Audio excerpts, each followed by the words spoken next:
अब से कुछ महीने पहले कनाडा में खालिस्तानी आतंकी हरदीप सिंह निज्जर की किसी अज्ञात हमलावर ने गोली मारकर हत्या कर दी। निज्जर की हत्या को लेकर बिना किसी जांच के कनाडा की सरकार ने खालिस्तानी आतंकी का समर्थन किया और भारत पर एक के बाद एक कई गंभीर और बड़े आरोप लगाए। निज्जर की हत्या को लेकर भारत ने अपना स्टैंड बिल्कुल साफ रखते हुए कहा था कि इस हत्याकांड की जाँच होनी चाहिए और इसमें शामिल लोगों के खिलाफ एक्शन भी होना चाहिए।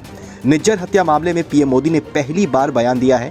निज्जर हत्या मामले में अमेरिका की ओर से भारतीय नागरिक निखिल गुप्ता पर गंभीर आरोप लगाए गए हैं, जिसके बाद प्रधानमंत्री मोदी ने पहली बार इस पर प्रतिक्रिया दी है। प्रधानमंत्री मोदी ने कहा है कि अगर कोई भी देश हमें कोई जानकारी देता है तो हम निश्चित रूप से उस पर गौर करेंगे। अगर हमारे किसी भी नागरिक ने कुछ भी सही या गलत किया है तो हम उस पर गौर करने के लिए तैयार हैं। हमारी प्रतिबद्धता कानून के शासन के प्रति है। आपको बताएं तो अमेरिका ने हाल ही में निखिल गुप्ता पर अलगाववादी समूह सिख फॉर जस्टिस के जनरल काउंसिल गुरपतवंत सिंह पन्नू के खिलाफ हत्या की साजिश रचने का आरोप लगाया है। एक ब्रिटिश अखबार को दिए इंटरव्यू में प्रधानमंत्री नरेंद्र मोदी ने आगे कहा कि विदेशों में छिपे कुछ चरमपंथी समूह अभिव्यक्ति की स्वतंत्रता की आड़ में डराने धमकाने और हिंसा भड़काने में लगे हुए हैं। दरअसल अमेरिकी न्याय विभाग ने कहा है कि 52 साल का एक भारतीय नागरिक निखिल गुप्ता, जो भारत सरकार का कर्मचारी भी है, उसने न्यूयॉर्क शहर के निवासी की हत्या की साजिश रची थी।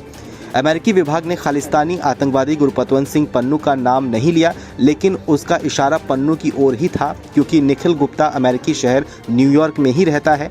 विभाग के मुताबिक ये भारतीय नागरिक यानी निखिल गुप्ता सुरक्षा प्रबंधन और खुफिया सूचनाओं को देखता था। निखिल गुप्ता पर यह भी आरोप है कि उसने पन्नू की हत्या के लिए $1 लाख देने की बात कही थी। इसमें से $15,000 की एडवांस पेमेंट 9 जून 2023 को की गई थी, लेकिन जिस शख्स को इस काम के लिए हायर किया गया था वो अमेरिकी एजेंसी का ही खुफिया एजेंट था। हालांकि इन आरोपों के बीच इसके पीछे की इनसाइड स्टोरी आपको समझाएं तो कनाडा में निज्जर की हत्या के बाद एक और खालिस्तानी आतंकी की हत्या हुई थी, जिसके बाद ये बात साफ हो गई थी कि कनाडा में गैंग वॉर चल रहा है और खालिस्तानी आतंकी निज्जर भी इसी गैंग वॉर का शिकार हुआ है। हालांकि कनाडा ने ना ही इस मामले की जांच की और ना ही इस गैंग वॉर के असल आरोपियों तक पहुंचने की कोशिश की। कनाडा की ट्रूडो सरकार केवल भारत पर आरोप लगाती रही।